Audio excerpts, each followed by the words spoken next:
We got some breaking news for you related to coronavirus.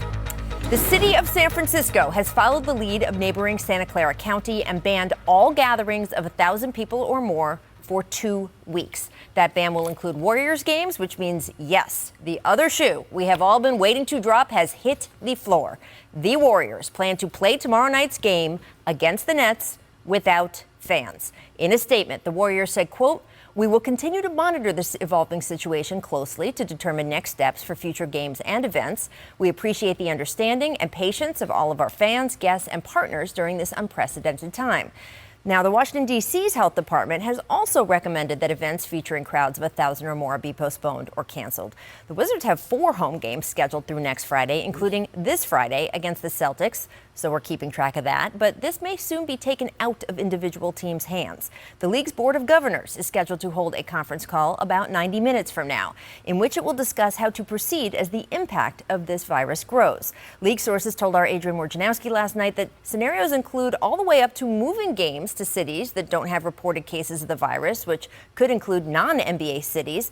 We could also see more or all teams hold games without fans. The director of the National Institute of Allergy and Infectious Diseases, Dr. Anthony Fauci, told a congressional committee today he would recommend the NBA not allow fans at any games. There's, of course, also the more drastic step available of suspending game operations for a period of time. All of these decisions would, of course, heavily affect league revenue, especially if games without fans extend into the playoffs. But the NBA has said the health of its players and fans will be its driving and primary concern. So, Coach, how would you feel or really approach if you are Steve Kerr tomorrow playing a game without fans and getting your players mentally ready for that? I think you still got to approach it as an important game for your team to get better. I mean, I think that's the bottom line, especially for Steve. He's got a young crew of guys. He's just trying to develop guys. You prepare them like it's any other game. It will be weird because I remember even in high school days when our fans didn't get along and they would brawl over in the neighborhood over here, we would start playing games with no crowd. And it's really weird to not have fans in the crowd, but I think it is. You grew up in Inglewood, not that far from our studio here, That's right? Yep. And they would clear the fans out sometimes? South Central. Oh, I'm sorry. Because if you say Inglewood, then I'm going to get in trouble in the neighborhood. Oh, I'm sorry. that goes into the Paul Pierce High School versus the York High School and the whole. I'm sorry. Okay. Start trouble. Right, but they would play. So you played some games without a crowd. Okay. And not tell the crowd where the site was or where you were playing at, so they couldn't follow the school bus and all of that kind of stuff. But this is a whole nother deal. You're talking about people's health that's involved in player health, and so I think the coaches got to go about it the same way, prepare their teams to try to win a game, and we'll see where we go from here. Yeah, you know, the funny thing is I was having this conversation yesterday at the Laker game with Eric Pincus from Bleacher Report, who's a big cap guy, and we're talking about if this becomes the norm across the league, what are the potential cap ramifications? Because you're talking about loss of revenue of gate, loss of revenue of concessions, parking, all that stuff.